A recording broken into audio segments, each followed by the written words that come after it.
কাজের মাসি শাড়ি এবং পেটিকোট গুটিয়ে বসে আছে। পাশে ছোট্ট একটা নারকেল তেলের শিশি, হাতে তেল নিয়ে কি যেন করছে। ও চমকে উঠে বলল, এমা, এখানে কেউ মুখ দেয় নাকি? ওটা তো নোংরা জায়গা। সেদিন আমার সাথে যা হলো তা কোনোদিন ভুলব না। আমার নাম পুলক, একটা কোম্পানিতে ম্যানেজারের দায়িত্বে আছি। বাড়িতে আমি আর আমার ছেলে থাকি, আর একজন থাকে, তবে সে আমার বাড়ির কাজের মাসি বন্দনাদি। তার প্রায় ৫০ বছর বয়স। তার ২ ছেলে, দুজনেরই বিয়ে হয়ে গেছে। আমি বন্দনাদির চেয়ে বয়সে অনেক ছোট, প্রায় তার ছেলেরই বয়সী, তাই সে আমার নাম ধরে পুলক বলেই ডাকে। ওকে দেখলেই আমার কেমন একটা অনুভূতি হয়। বন্দনাদিকে দেখে মনেই হতো না ওর এত বয়স। মোটামুটি স্বাস্থ্যবান, না মোটা না রোগা, শুধু চুলে একটু পাক ধরা ছাড়া বয়সের কোনো লক্ষণই বন্দনাদির ছিল না। গাছের কতবেল বেশ বড়, এরকম সুস্বাদু কতবেল যে কারো খেতে মনে চায়। বন্দনাদি যখন উবু হয়ে বসে ঘর মুছত, তখন তার দিকে তাকিয়ে থাকতে আমার খুব ভালো লাগত। বাসন মাজার সময় প্রায়শই বন্দনাদির শাড়ির আঁচলটা অগোছালো হয়ে যেত। কাজের কারণে সেদিকে তার কোনো খেয়াল নেই। অভাবের সংসারে যেখানে নুন আনতে পান্তা ফুরায়, বন্দনাদের পক্ষে দামি ব্লাউজ, শাড়ি, পেটিকোট আরও অন্যান্য পোশাক পরার বিলাসিতা কখনোই সম্ভব ছিল না। তাই পুরো জামাকাপড় বছরের পর বছর চালিয়ে যায়। খেয়াল করতাম কোনো শাড়ির আঁচলের সুতো উঠে গেছে, নয়তো কয়েক জায়গায় ছিঁড়ে গেছে। কিছু কাপড়ের হুঁক দুই একটা নষ্ট হতো, নয়তো টাইট হতো। তার প্রতি সবসময় একটা টান অনুভব করতাম। শুনেছিলাম বন্দনাদের বরের নাকি ৫৫ বছর বয়স। বয়সের ভারের কারণে তার দ্বারা কিছুই হয় না, যে কারণে বন্দনাদের চোখে মুখে মাঝে মধ্যে বিরক্তির ছাপ বোঝা যায়। একদিন লক্ষ্য করলাম বন্দনাদি দরজা ভেজিয়ে ঘর মুছছে। মনে একটু কৌতূহল হলো, তাই আমি দরজার আড়াল থেকে ভিতরের দৃশ্য দেখতে লাগলাম। আমার মাথা ঘুরে গেল। দেখি বন্দনাদি শাড়ি এবং পেটিকোট গুটিয়ে বসে আছে। পাশে ছোট্ট একটা নারকেল তেলের শিশি, হাতে তেল নিয়ে কি যেন করছে। বন্দনাদির কাজকর্ম দেখে বুঝতে পারলাম সে অনেক কিছু থেকে বঞ্চিত। কয়েকদিনের মধ্যে আমি আবার লক্ষ্য করলাম বন্দনাদি ফ্রিজ থেকে কিছু বের করার সময় একটা শশা মাটিতে পড়ে গেছে, যেটা কেউ লক্ষ্য করেনি। বন্দনাদি সেটা তুলে শাড়ির আঁচলে লুকিয়ে রাখল। আমি ভাবলাম ওর খিদে পায়ে থাকতে পারে, তাই কাজের শেষে শশাটা খাবে। কিছুক্ষণ বাদে বন্দনাদি ঘর মুছতে গেল এবং দরজাটা ভেজিয়ে দিল। আমি আবার দরজার ফাঁকা দিয়ে ভিতরে উকি মারলাম। ভিতরের দৃশ্য দেখে আমি সত্যি সত্যি চমকে উঠলাম। আমি দেখলাম আজও বন্দনাদি আগের মতো বসে আছে, হাতে সেই শশা ধরে রেখেছে। অদ্ভুত কাজকর্ম দেখে আমার অবস্থা খারাপ হয়ে গেল।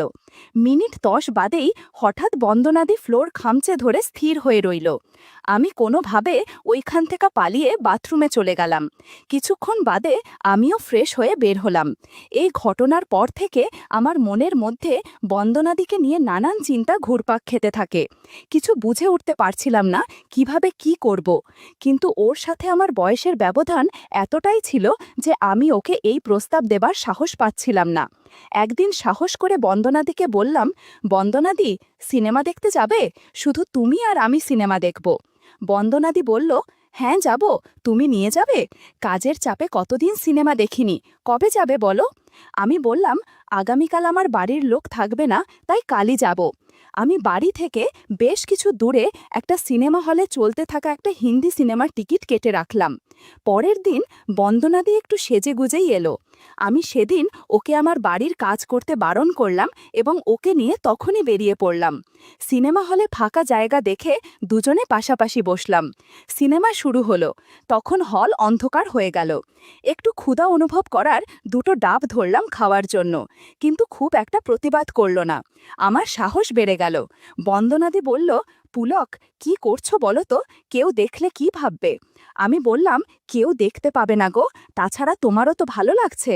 বন্দনাদি কৃত্রিম রাগ দেখিয়ে বলল, ভালো লাগলেই সে কাজটা করতে হবে নাকি? জানো আমি বয়সে তোমার চেয়ে কত বড়?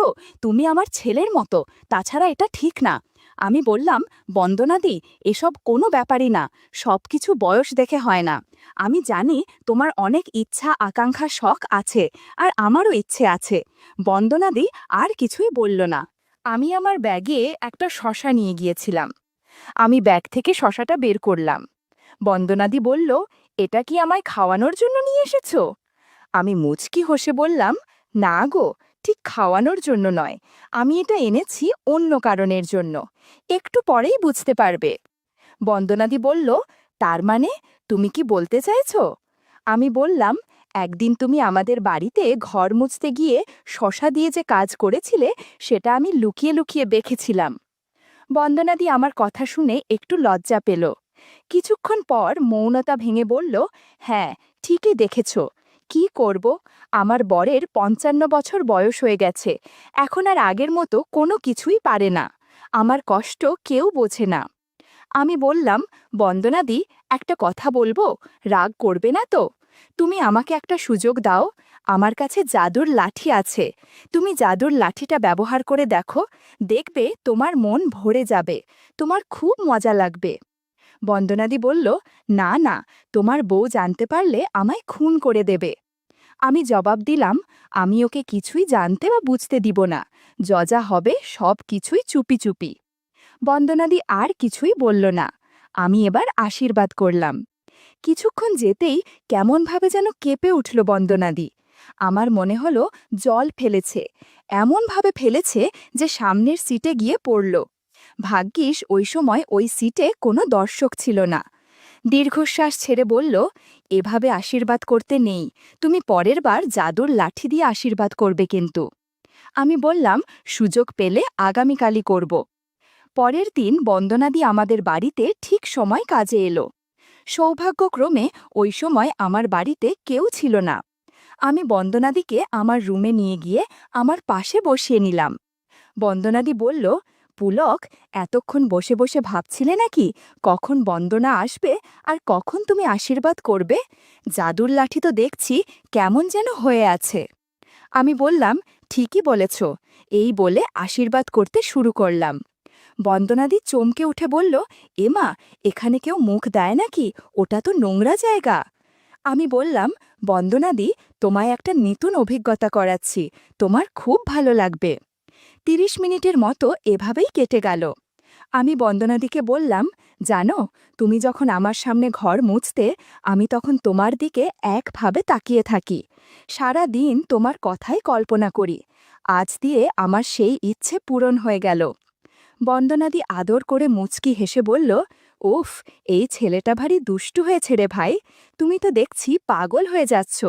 আমি বারণ করলেও তুমি আমার কথা শুনবে না আমি জানি। নাও, যা ইচ্ছে তাই করো। এভাবে আরও ঘণ্টাখানেক পর বন্দনাদি ফ্রেশ হতে গেল। কিছুক্ষণ পর এসে আমাকে দেখে বলল, কি গো, তুমি ফ্রেশ হবে না? যাও, ফ্রেশ হয়ে এসো, আমি বিছানার চাদরটা পাল্টে দিচ্ছি। নাও, উঠে পড়ো। এরপর আমি উঠে বাথরুমে চলে গেলাম। ঘরে ঢুকে দেখি বন্দনাদি নতুন চাদর বিছিয়ে দিয়ে বন্দনাদি পেটিকোট পরেই আমার ঘরের কাজকর্ম করছে। আজকের পর থেকে তাকে আর কোনো দিন ফ্রিজ থেকে শসা বা বেগুন নিতে দেখিনি। তার যখন দরকার হতো আমাকে সবকিছু জানাতো। একদিন বন্দনাদির ভাই হঠাৎ খুব অসুস্থ হয়ে পড়ল। যেহেতু তাকে দেখাশোনা করার কেউ নেই, তাই সে বন্দনাদিকে তার বাড়িতে থাকার জন্য অনুরোধ করল। বন্দনাদি ভাইকে খুবই ভালোবাসত, তাই বাধ্য হয়ে ১ মাসের জন্য তার বাড়ি গিয়ে থাকতে রাজি হল। এই খবর বন্দনাদি যখন আমায় জানালো, আমি তখনই বললাম, বন্দনাদি, তাহলে আমার বাড়ির কাজের কি হবে গো? তাছাড়া এতদিন ধরে আমার একা থাকা সম্ভব না, তোমাকে ছাড়া আমি এক মুহূর্ত ভালো থাকতে পারি না। বন্দনাদি হেসে বলল, তোমার বাড়ির কাজের জন্য চিন্তা করতে হবে না, আমার বড় ছেলের বউ সুজাতা আমার পরিবর্তে তোমাদের বাড়ির কাজ করে দেবে। সুজাতা খুবই ছেলে মানুষ, তার মাত্র ২৬ বছর বয়স এবং সে খুবই সরল আর লাজুক প্রকৃতির। সুজাতা আমার থেকে ভালো কাজ করতে পারবে। গাছের জাম্বুরা আগের থেকে অনেক বড় হয়েছে, তুমি চাইলে খেতে পারো, তোমার খুব পছন্দ হবে। তবে তোমাকে খুবই সাবধানে মানিয়ে নিতে হবে। আগামীকাল আমি নিজেই সুজাতার সাথে তোমার পরিচয় করিয়ে দেব।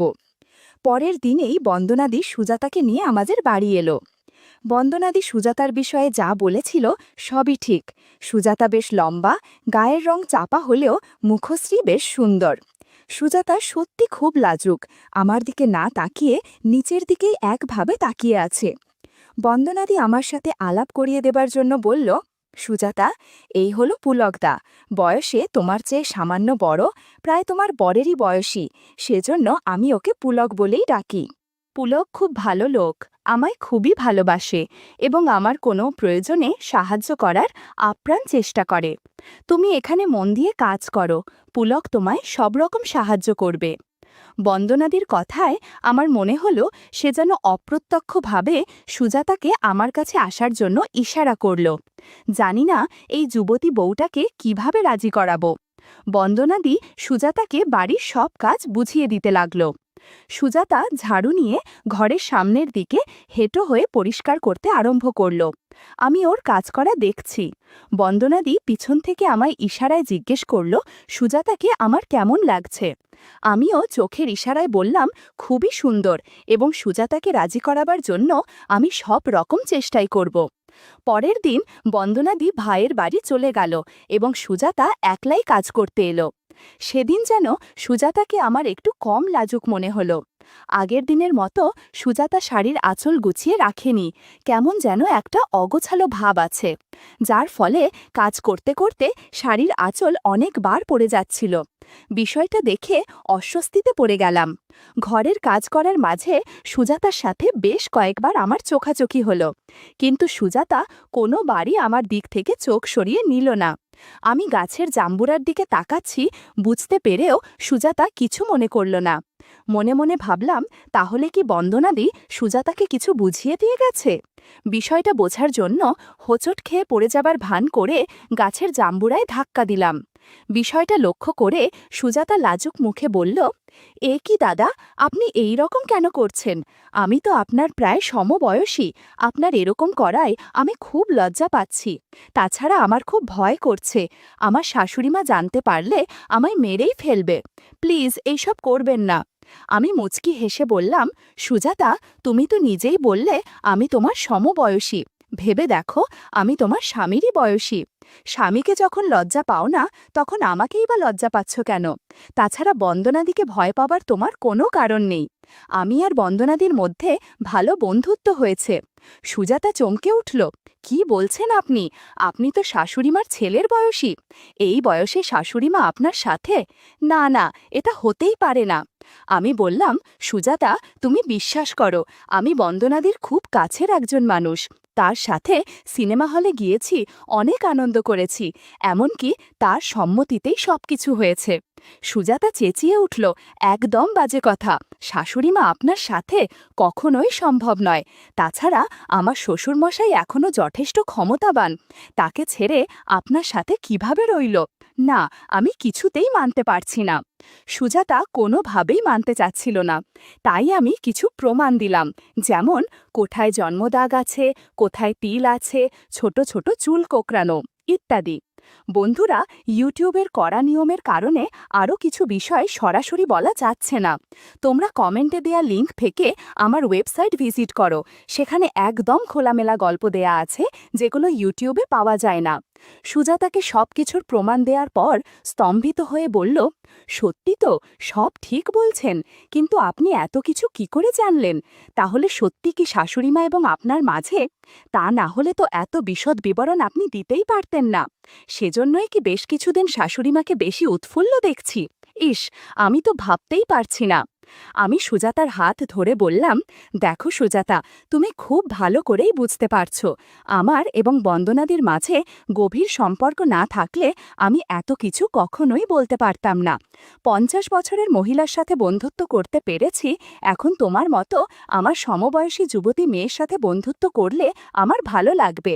সুজাতা খুব লজ্জিত হয়ে শাড়ির আঁচলে মুখ লুকিয়ে বলল, ইস পুলকদা, আপনি খুবই অসভ্য, কি সব কথা বলছেন? আপনি শাশুড়িমার সাথেও কি এইভাবে কথা বলেছেন? আমি হেসে বললাম, আরে এসব কোনো ব্যাপারই না, তোমাকে আস্তে ধীরে সব বুঝিয়ে বলবো। আমার মনে হলো সুজাতার লজ্জা বেশ খানিকটা কমেছে। সুজাতার কাছে দুটো জবা ফুল ছিল, সেখান থেকে একটা হাতে নিয়ে বললাম, বিশ্বাস করো সুজাতা, তুমি অনেক ভালো থাকবে। তাছাড়া তোমার যা মাইনে দেই তার সাথে 1000 টাকা বকশিস দিব। সুজাতা বলল, কিন্তু পুলকদা, আপনি আমার শাশুড়িমার সাথে যে কাজ করেছেন, তাহলে তো এক হিসাবে আপনি আমার শ্বশুর হলেন। আমি বললাম, ওহ, তাহলে তো আমি তোমার সমবয়সী শ্বশুর, কাজেই তোমার কোনো অসুবিধা নেই। আর হ্যাঁ, এইভাবে আমায় পুলকদা আপনি বলে ডেকো না। আমরা যখন বন্ধু, তখন আমাদের মধ্যে কেউ বড় বা কেউ ছোট নয়, দুজনেই সমান। সেজন্য তুমি আমার নাম ধরে তুমি করেই ডাকো। সুজাতা একটু চিন্তিত হয়ে বলল, কিন্তু তোমার বাড়ির লোক জানতে পারলে তো ঝামেলা হয়ে যাবে গো। আমি বললাম, কোনো ঝামেলা হবে না। তুমি যখন কাজে আসছো, তখন আমার বউ আমার ছেলেকে স্কুলে দিতে যায়। সেখান থেকে ফিরতে ফিরতে 1 ঘন্টার বেশি সময় লেগে যায়। তাই ওই সময় আমরা গেম খেললে কেউই টের পাবে না। বন্দনাদিকেও আমি এই সময় গেম খেলার জন্য ডাকতাম। আমার কথায় সুজাতা রাজি হয়ে গেল। তাছাড়া 1,000 টাকা বকশিসের কথা শুনে কেউ না করতে পারবে না। আমি বললাম, আগে গাছের জাম্বুরা খেয়ে নেই। লক্ষ্য করলাম ও একটু লজ্জা পাচ্ছে। কি হয়েছে জানতে চাওয়ায় সুজাতা বলল, আজ প্রথমবার কারো সাথে বন্ধুত্ব করছি, তাই কেমন যেন লাগছে। আজ এ পর্যন্তই থাক, আগামীকাল থেকে আগানো যাবে। আমি বললাম, না বাবু, আমরা যখন এগিয়েই পড়েছি, তখন আজ বা আগামীকালে কি তফাৎ? আমরা যত তাড়াতাড়ি গেম খেলতে